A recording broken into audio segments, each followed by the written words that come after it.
Hello. So, we love manga on this channel, as you all know. But what's the biggest problem with manga? Updates too infrequently. And I know the complaint I've been getting over and over again on this channel is, wow, you're caught up with everything. Your comics, your reactions come out so timely with the comics. Surely there must be some other tangentially related medium which allows for more frequent updates, which I'm sure you can handle. So we're going to start reading webcomics. We're going to read some Dinosaur Comics. We'll start at the start, February 1st, 2013. Here we can see T-Rex, the main protagonist of our strip. He's going to be stomping on some things today. But, oh no, it's too bad for you. Here's a character name forgotten. One of the other major characters, and Utah Raptor. Kind of the foil, maybe sometimes the antagonist. Something really the answer to your problems. My only problems have to do with you interrupting my stopping. Crazy Utah Raptor. Character name established. I really like this problem S in brackets, I think, or in parentheses. I think that's like always funny to me when people like kind of sarcastically pluralize things like that. Is really good. I'm having some Animal Crossing friends over to shop, so we're multitasking a little. Let's go to the next one. See here, there's some continuity, you would think. They're still talking about this stomping. Stomp the soap out of the way. So I think at first, so in case you can't tell, the gimmick of this strip is that it's always the same series of images. Always T-Rex standing here, then T-Rex close-up, T-Rex stomping on house with car next to it, and this other character here. Then Utah Raptor shows up while he's stomping on this little girl. They have one panel in which to talk, and then T-Rex is left alone to deliver the lesson, the moral of today's strip. This was made using a software that I actually had as a kid that lets you insert all of this like dinosaur clip art and add text and stuff. I remember writing little stories with it when I was very, very small. This is one of my first memories, actually. Irony of the situation from my perspective would become evident. But Utah Raptor would realize the irony from T-Rex's perspective. He would be thinking of T-Rex in that moment. He's back. You've retreated too far into the realm of fantasy and forgotten that I did not in fact inspire in the shower. Fantastic. And of course T-Rex, though, will not guard against such self-absorption in the future. He will fall down this pit many, many times. I feel today that my actions will be charged with symbolism. Post-feminist perspective.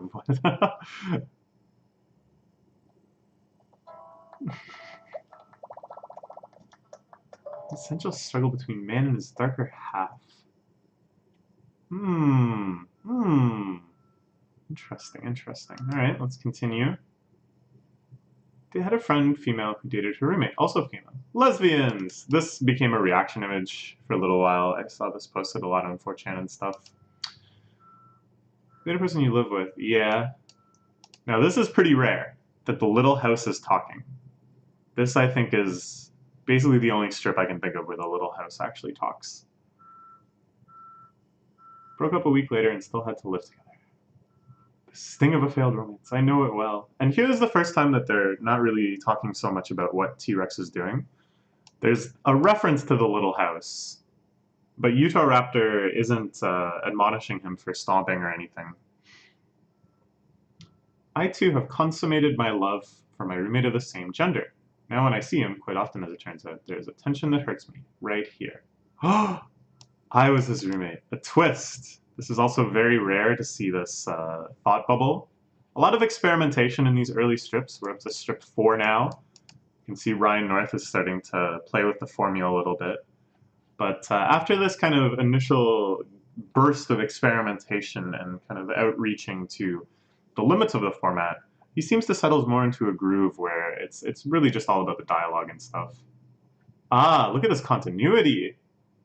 A homosexual affair with Utahraptor that I cannot remember at all profoundly disturbs me. Hmm. Here we go. The first dialogue from this character. I have proof. Huh. This is a kind of a body lewd joke, which is not typically the norm for Dinosaur Comics. So again, early experimental phases. It's funny that, we've had 3 strips now about this love affair, which is not a major plot point. It never really comes up again as far as I can tell. Half of the strip's run has been about this one arc. Very, very strange. And I think it would be one thing if Ryan North was trying to make it so that this arc kind of continued to magically, or through the magic of writing that is, line up with the actions of the strip of T-Rex stomping on the house and stuff. That would be one thing. That would be like a deliberate attempt to like challenge the form to try to show the potential for long form storytelling despite using the same image over and over again. But it's more just that he wants to tell this story, and I think what's good here is like a casting aside of expectations that Ryan North really just kind of wants to get into the flow of things, where nothing is like necessary. Like you don't need the house, you don't need the little stomping girl here.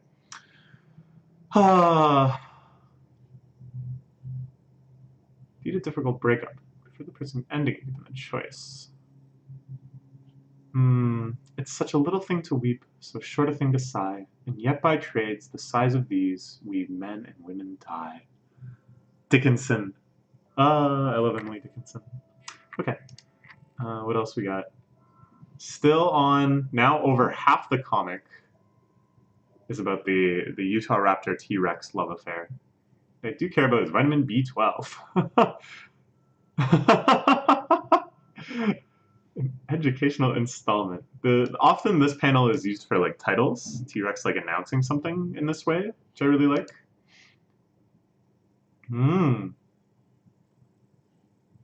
I was given once a supplement by someone who had fallen prey to like a multi-level marketing scheme. He wanted me to buy a bunch of these B12 drinks, and on the back it said, contains 12,000% of your daily recommended dosage of vitamin B12. Insane. Okay, so are we able to break away from this story completely? I keep forgetting to check the tool text.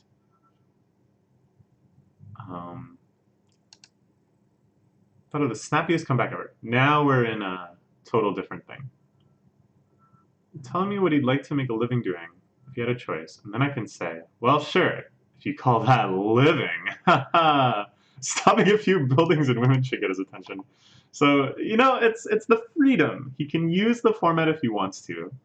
But there are some limitations, right? Like, Utahraptor can't talk before he appears. There has to be a couple solo T-Rex panels and stuff. Later they introduce the character of God, who's allowed to talk to T-Rex at any time, and often will introduce a theme of the topic, which is important because if it's just T-Rex thinking of it, there's like a very small kind of band of topics that it makes sense for T-Rex to voluntarily introduce himself. Whereas if God just interjects and asks T-Rex a question. Let's see.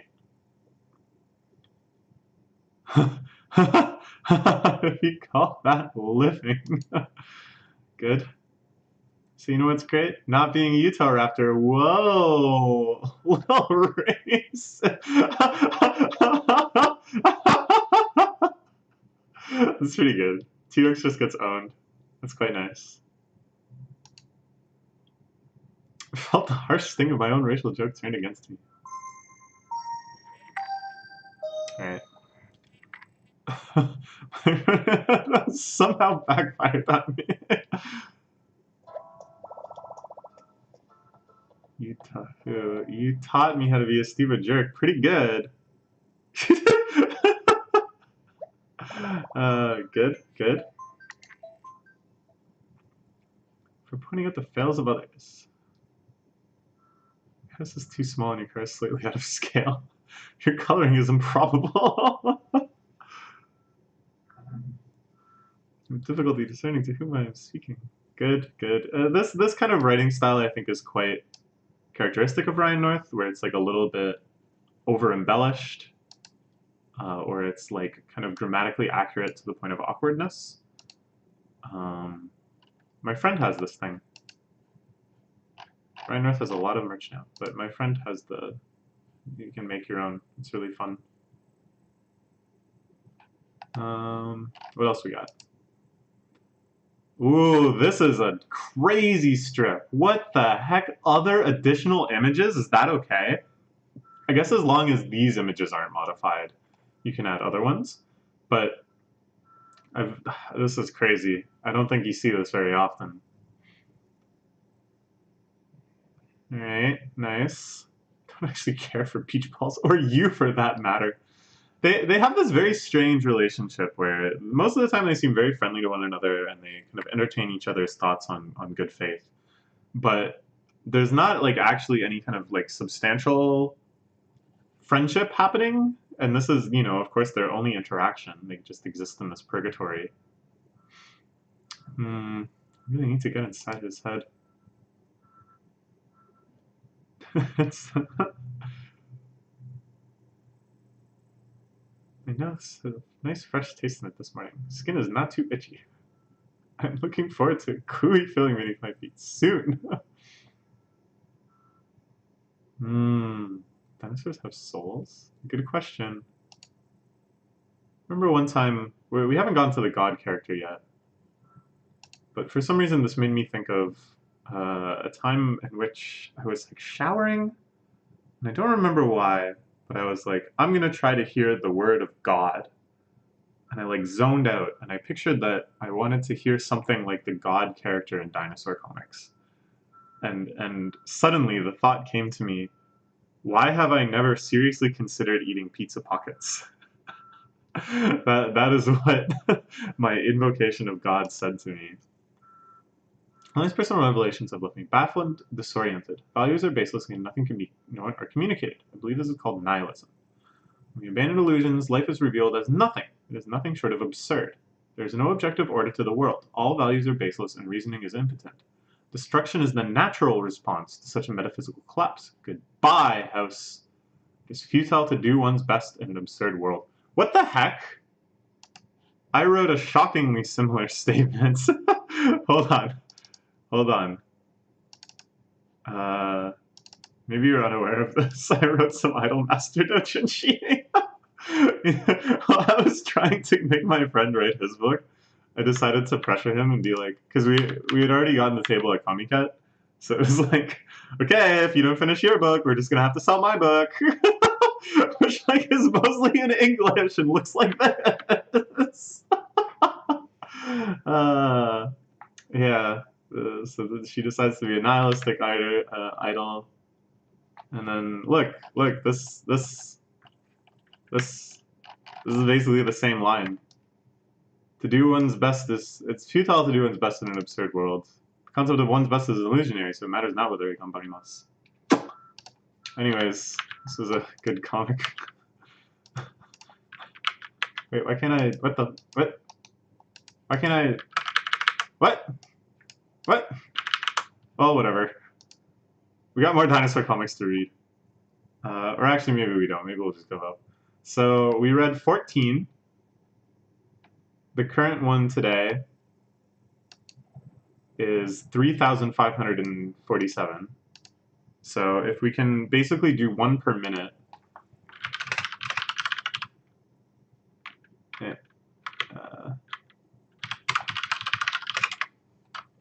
We have about 60 hours of Dinosaur Comics content coming to you.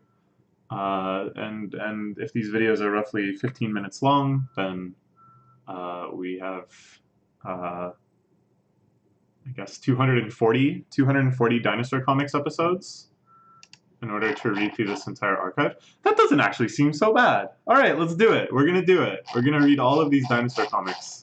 I wonder if I can find my favorite one. My favorite ones always involve the devil. Yeah, I think this is the one. No, never mind. So the devil is another character that shows up very rarely, but is always playing video games. I love it.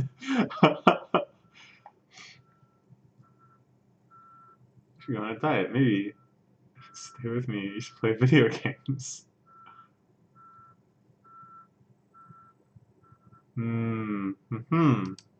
Let's see if we can find the double comic that I really like.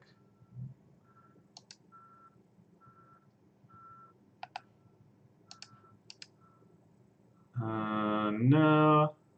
Shadow of Colossus of Snows. Yeah, he's always playing old games too.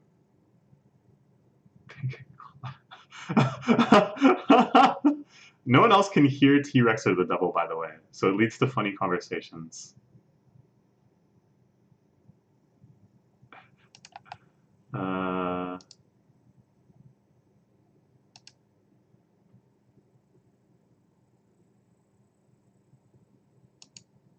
Hmm...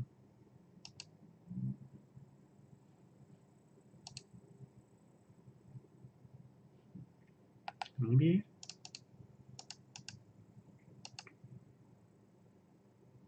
Huh, I didn't realize the word devil was contained in the word vaudeville.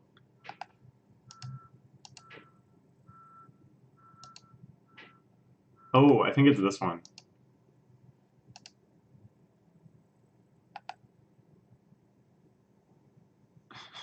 Okay, thanks for that. Dang, where is it? They talk about the male gaze.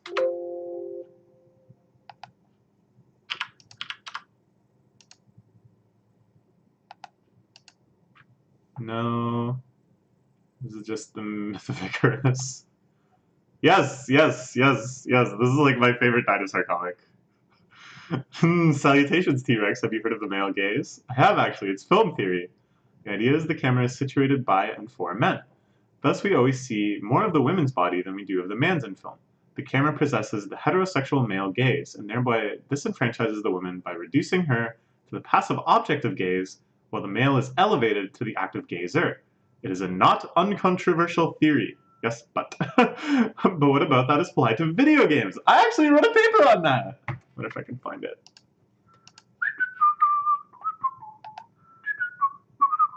I kind of think... Uh-oh. I kind of think maybe not. Oh, no, it should be in here somewhere.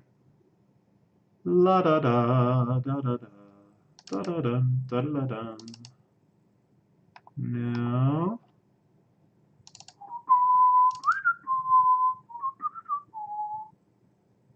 Why do I name... Look at these stupid folder names. I think it's this one. Look at these stupid file names.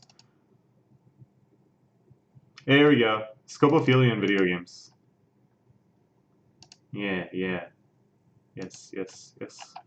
Guess what we talked about? Senran and Kagura Shinobi versus... I was such a powerful student. This got a really good grade, too. More general form applies directly to Senran and Kagura. That's a sentence I got to hand in to a professor. That's a sentence I made my professor read. She also encourages radical filmmakers of the future to free the look of the camera, which she argues would destroy the satisfaction, pleasure, and privilege of current scopophiliac and phallocellic-centric cinema.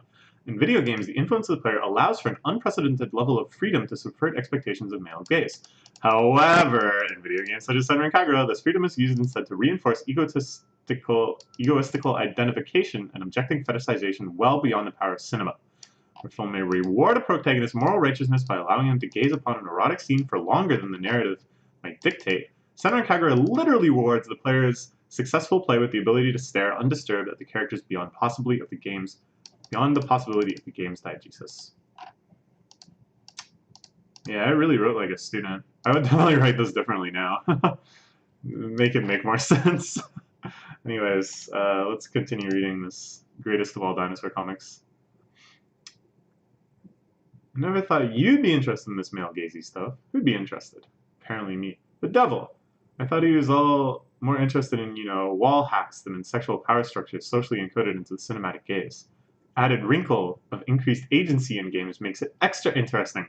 I think I just subconsciously wrote this entire essay based on this dinosaur comic. I didn't even remember it at the time. I just thought of it when I was deciding to read some Dinosaur Comics today. Guess he surprised you. In reality, T-Rex, I was merely playing single-player computer Jeopardy and needed to know who came up with the theory.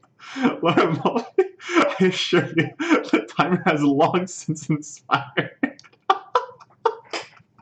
Just something about the defeat. I assure you, the timer has long since expired.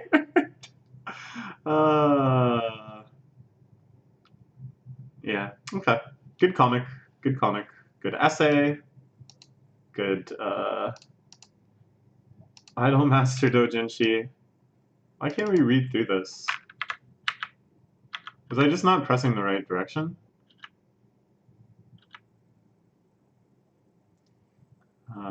Good. Good comic.